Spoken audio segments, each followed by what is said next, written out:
جی اکبر بگٹی کی موت کے بعد کافی بے چینی تھی وہاں مڈل کلاس کے اندر. میں یہ کہتا ہوں کہ اس وقت انڈیا نے یہ فیصلہ کیا کہ ہم نے اس بے چینی کا فائدہ اٹھانا ہے, ایکسپلائٹ کرنا ہے سینٹیمنٹس کو, اس کو ایکسپلائٹ کرنا ہے اور سینٹیمنٹس کو ایکسپلائٹ کرنا ہے.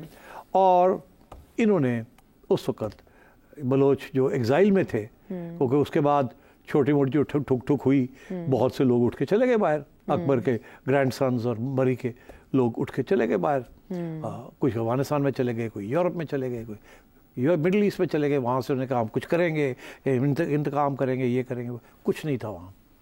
انڈیا کے انٹرونشن کے ساتھ بہت بڑا ایک نیا ڈائمینشن کھل گیا. میں نے انٹرویو کیا تھا حیر بیار مری کو لنڈن میں, جو خیر بخش مری کے صاحبزادے تھے. میں ان کو جانتا تھا. میں نے ان سے انٹرویو مانگی, انہوں نے دیتے تو نہیں تھے, دے دی مجھے. اس انٹرویو میں جو کہ چلی تھی کے اوپر, انہوں نے یہ کہا کہ ہمیں اگر ہندوستان سے پیسے مل رہے ہیں یا ملیں گے تو ہم لے لیں گے. ہمیں اگر شیطان بھی پیسے دیتا ہے تو ہم ان سے پیسے اور ہتھیار لے لیں گے, اور ہم لے رہے ہیں اور ہمیں روک نہیں کوئی سکتا. ایسی بات کی انہوں نے, کھلے عام, بغیر ڈرے, کیونکہ حقیقت یہ تھی. باغی ہیں. تو اب بات یہ ہے کہ وہ دن ہے اور آج کا دن ہے. افغانستان ڈی اسٹیبلائزڈ ہے جی. آج افغان آپ کے خلاف ہوئے ہیں آپ کی پالیسیز کی وجہ سے, جو بھی وہ الگ بات ہے. بلوچستان کو بیس, بلوچستان کی مڈل کلاس کو بیس بن گیا, مل گیا وہاں. ان کو فنڈنگ جو ہے ساری اور ہتھیار جو ہے انہیں وہاں سے مل رہے ہیں. جو فورن پاورز آنا ہے یا انڈیا ہے, جو بھی ہیں, they are aiming arming them. اب یہ بات ہے کہ اس کے دو پہلو ہو گئے نا. ایک تو یہ کہ گریوینس تھا, وہ لو لیول کا گریوینس تھا جس کو کو آپٹ کیا جا سکتا تھا. اچھا. اور غلط طریقے سے کو آپٹ کرنے کی کوشش کی گئی, اور پھر اکبر بگٹی کے مرڈر کے بعد بالکل ہاتھ سے گیم نکال دی گئی. اس کے بعد انڈیا کود گیا اور انہوں نے ٹرانسفارم کر دیا اس گیم کو. وہ گیم تھی پروونشل اٹانومی کے لیے. اس کے اوپر الزام لگتا تھا کہ آپ سیسیشنسٹ ہیں. وہ سیسیشنسٹ ویسٹرنسٹ کچھ نہیں تھا. کوئی سیسیشن نہیں ہو سکتی آج کل کی ماڈرن اسٹیٹ کے اندر وداؤٹ فارن انٹرونشن. مگر یہاں الزام یہ لگا کے ان کو ٹارگٹ کیا گیا. اچھا. اور انڈیا کو موقع مل گیا, اور انڈیا کی پالیسی تبدیل ہونی شروع ہو گئی. یہاں تک کہ جب نریندر مودی پاور میں آیا تو اس نے کھلے عام اناؤنس کر دیا کہ اب ہماری پالیسی جو ہے کہ ہم بلوچستان کو نہیں چھوڑیں گے, ہم وہاں بھی پاکستان کا خون خرابہ کریں گے. انہوں نے ہمارا خون خرابہ کشمیر میں کیا, ہم یہاں کریں گے. اور اس سے پہلے بھی یہ پالیسی شروع ہو گئی تھی. 2010 میں غالباً یوسف رضا گیلانی اور انڈیا کے اس وقت کے پرائم منسٹر منموہن سنگھ صاحب, یہ ایجپٹ کے ایک شہر ہے شرم الشیخ, وہاں یہ گئے اور وہاں بیٹھ کے یہ ایک جوائنٹ کمیونیکے ایشو ہوئی جولائی 2009. Thank you. تو اس جولائی 2009 میں ہم نے کہا کہ جی, انڈیا نے کہا کہ آپ اپنا ہاتھ کشمیر سے نکالیں تو آگے بات بڑھ سکتی ہے. ہم نے کہا آپ اپنا بلوچستان سے ہاتھ نکالیں تو بات آگے بڑھ سکتی ہے. انڈیا نے یہ تسلیم کر لیا کہ ان کا ہاتھ تھا بلوچستان میں. یہ رپورٹڈ ہے ہندوستان ٹائمز. ہم نے یہ کہا کہ ہم یس ہمارا ہاتھ ہے کشمیر میں, ہم پیچھے ہٹتے ہیں, آپ بلوچستان سے اپنا ہاتھ نکالیں. کمیونیکے ایشو ہو گئی. اوکے. لوگ خوش, ہاں مسئلہ حل ہو گیا. اور مگر ہوا کیا, جیسے منموہن سنگھ انڈیا واپس پہنچا تو وہاں اس کی ماں بہن ہو گئی. وہاں انہوں نے کہا تم کون ہوتے ہو جا کے تم ایڈمٹ کر رہے ہو کہ ہمارا ہاتھ ہے بلوچستان, ہم نے تو آج تک کبھی ایڈمٹ نہیں کیا. اس نے کہا مجھے تو وہ پوری فائل لے کے آئے تھے, انہوں نے دکھایا ہم کیا کر رہے ہیں, وہ صحیح کہہ رہے تھے, ہم تو کر رہے ہیں. تو میں نے سوچا یہ اچھا ہے, گیو اینڈ ٹیک ہو جائے. او ہو جو شور پڑا وہاں, اور وہاں کا جو فارن سیکرٹری تھا اس کو ریزائن بھی کرنا پڑ گیا. اچھا, وہاں کا ڈان لیکس تھا یہ. اب یہ وہاں کا ڈان لیکس تھا, وہاں کا میڈیا پڑ گیا جیسے ہی وہ واپس آیا. اچھا. وہ بھاگ گئے. اس کے بعد جب آیا نریندر مودی تو اجیت دوول جو ان کا نیشنل سیکیورٹی ایڈوائزر ہے, اس نے آفیشیل پالیسی پلیم کی کہ اب ہماری پالیسی ڈیفینسو نہیں ہوگی اگینسٹ پاکستان, اوفینسو ڈیفینس ہوگا. ہم کشمیر, آزاد کشمیر, گلگت, یہ اور انڈیا, یہ دو ہمارے علاقے ہیں, اب ہم انکریج کریں گے for them to get out of Pakistan, اور یہ ہمارے پاس آنے چاہیے. اور بلوچستان جو ہے اس کو ہم انکریج کریں گے کہ وہ سیسیڈ کرے. تو انڈیا پالیسی جمپڈ ان. ٹھیک ہے. انڈیا پالیسی جب جمپ ان ہو گئی تو یہ سارا جو موومنٹ ہے from being a movement for rights became a movement for. Okay. جیسے کہ افغانستان کے ساتھ یہ وہی وقت تھا جب کہ آپ طالبان جو تھے, پہلے آپ نے ٹی ٹی اے کے خلاف, آپ نے ٹی ٹی پی کے خلاف آپ نے ایکشن کیا تھا 2010 میں. جنرل پاشا نے ڈی جی ایم آئی تھے تو انہوں نے یہ کیا تھا اور یہ ایم او تھے سوات کے اندر اور ان کو نکالا تھا وہاں سے. بعد میں جنرل فیض نے ان کو واپس لے آئے, ریورس کر دیا. اس کے درمیان ان کو 18 اگریمنٹ 14 اگریمنٹس ہوئی, پیسے دیتے رہے کہ چپ کر جاؤ, وہ پیسے بھی لے جاتے تھے اور پھر اپنا کام بھی کرتے تھے. تو wrong state policies, short term state policies. ٹھیک, وہاں طالبان ہمارے گلے پڑ گئے, ادھر اب بلوچ ہمارے گلے پڑ گئے. اور یہاں یہ ہے کہ ایک طرف ان کا ایک ہیومن رائٹس موومنٹ چل رہی ہے بیکاز لوگ ڈسپیئر کر رہے ہیں. یہ اسی طریقے سے آج لوگ ڈسپیئر کر رہے ہیں جیسے انڈیا کے کشمیر کے اندر کشمیری ڈسپیئر کیے تھے. وہاں انڈیا نے جب کریک ڈاؤن کیا تھا آن سیسیشنسٹس تو لوگ مار دیے گئے, جیلوں میں ڈال دیے گئے, ڈسپیئر کر گئے, ڈیڈ باڈیز نظر آتی تھیں. بیکاز سیسیشن جب ہوتی ہے تو کوئی ریاست سیسیشنز کو ایکسیپٹ نہیں کرتی.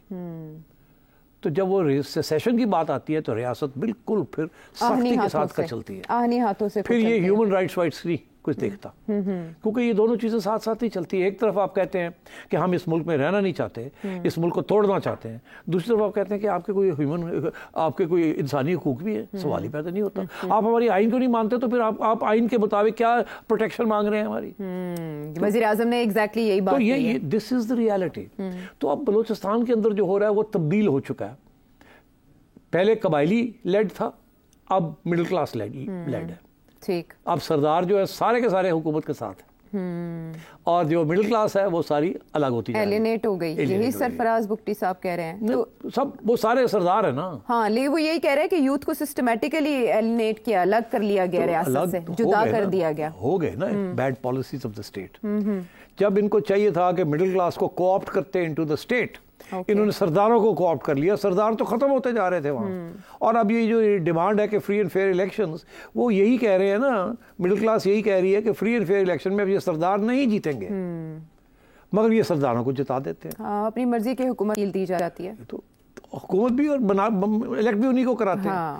ابھی بھی یہ وہ غلط پالیسی چل رہی ہے جس کی وجہ سے عوام بلوچستان کی جو ہے, جو بلوچ عوام ہے, وہ ایلینیٹ ہو رہی ہے آپ کی اپنے سرداروں سے بھی. وہ تو پہلے سے ہو رہے ہیں, اور کیونکہ قبائلی سسٹم بریک ڈاؤن کر رہا ہے نا آہستہ آہستہ. دیکھیں تاریخ میں ایسے ہی ہوتا ہے, آہستہ آہستہ بریک ڈاؤن سسٹم کرتا ہے اور دوسرے more powerful systems take over. تو اربنائزیشن, ٹریول, یہ سب نئی ڈیولپرز ہیں. اب آپ وہ پہاڑ کے ایک اوپر چوٹی پہ بیٹھ کے ایک چھوٹی سی 303 لے کے نہیں آپ کچھ کر سکتے. اب اس کے ذریعے آپ لڑتے ہیں, برین واشنگ. اب اس کے لیے آپ کو جو سپورٹ ملتی ہے وہ آپ کو سردار نہیں سپورٹ دیتا, آپ کو باہر فورن پاس دیتے ہیں, اور پھر آپ کے پاس اتنی طاقت ہو جاتی ہے کہ آپ بینکس بھی بینکوں سے بھی لے سکتے ہیں, کڈنیپنگ سے بھی لے سکتے ہیں, اٹیک سے بھی لے سکتے ہیں. Then you self sustaining movement بن جاتی ہے. So that's what's happening right now. And I tell you one thing, کہ یہ جو ہے نا کہ جی آپ نے مجھے پوچھا کہ کیسے اس کو سالو کیا جائے. اب بہت سی باتیں میں اور کر سکتا ہوں, آپ سوال مجھے پوچھ لیجئے گا, میں آپ کو بتاؤں گا. میں نے ان اے نٹ شیل آپ کو بتایا ہے کہ یہ کہاں سے کہاں بات پہنچ گئی ہے. یہ اب جو کچھ لوگ ہیں نا جو کہہ رہے ہیں کہ جی وہ دیکھیے نا مڈل کلاس جو ہے اس کو ایلینیٹ کر دیا ہے, اور بات یہ ہے کہ یہ ایک تاریخ سے ایک چیز چلتی آ رہی ہے. ایسے نہیں کہ آج ہوا ہے, یہ ایک پوری پرانی پالیسی ہے چلتی آ رہی ہے. اس کے اندر جو نئی ڈیولپمنٹ ہے دو ہیں. ایک اربن مڈل کلاس بن گئی ہے اور ٹرائبل کم ہو گیا. دوسرا یہ کہ ٹرائبل لیڈرز بھی جو ہیں جو کہ اربن مڈل کلاس کے لیڈرز بن سکتے تھے, like Akhtar Mengal and others, اور بھی ہیں, ان کو بھی آؤٹ کر دیا گیا. اگر ان کو آپ آؤٹ نہ کرتے, یہ مارنگ بلوچ, اگر آپ ان کو ان کر دیں, آؤٹ نہ کریں, تو شاید you might have a better chance. مگر اب بات یہ آپ نے ان کو بھی آؤٹ کر دیا. ان کو بھی آپ نہ پروٹیسٹ کرنے دیتے ہیں, نہ کچھ کرنے دیتے ہیں, نہ ان کی بات سنتے ہیں. وہ اب ڈسپیئرڈ پرسنس کی باتیں کر رہے ہیں. ظاہر ہے ہر ایک بندے کا کوئی نہ کوئی گھر سے کوئی نہ کوئی انوالوڈ ہوگا یا نہیں ہوگا. یہ جب وار ہوتی ہے تو اس میں سویلین کیجولٹیز ہوتی ہیں, کیا کہتے ہیں ان کو, ان انٹینڈیڈ کانسیکوینسز ہوتے ہیں, اور کولیٹرل ڈیمیج ہوتا ہے. اب میں ایگزامپل دیتا ہوں. آپ ایک پنڈ میں ہیں, رات کو دروازہ کھٹکھٹاتا ہے, آپ دروازہ کھولتے ہیں تو 3 ہتھیار گنز لے کے 3 بلوچ بچے کھڑے ہیں آپ کے. وہ کہتے ہیں ہمیں رات رہنا ہے. کیا آپ کہیں گے نہیں رہ سکتے؟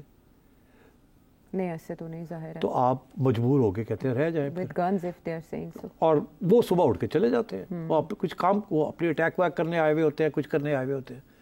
جب ہماری اسٹیبلشمنٹ کو پتہ چلتا ہے کہ جی وہ رات یہاں رہے تھے, وہ جا کے وہاں جا کے سب کو اٹھا کے لے جاتے ہیں, وہاں لتر مارتے ہیں.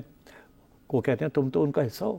وہ اگر کہے نا جی ہمیں تو پتہ بھی نہیں تھا, ہم نہیں ہیں, مگر ہم کیا کرتے, ہماری خون ہے, وہ ہمارے وہ لوگ ہیں, وہ بچے ہیں, ان کو ہم کیسے نہ کرتے, ان کے پاس ہتھیار بھی تھے. وہ کہتے نہیں تم تو حصہ ہی اس کے ہو.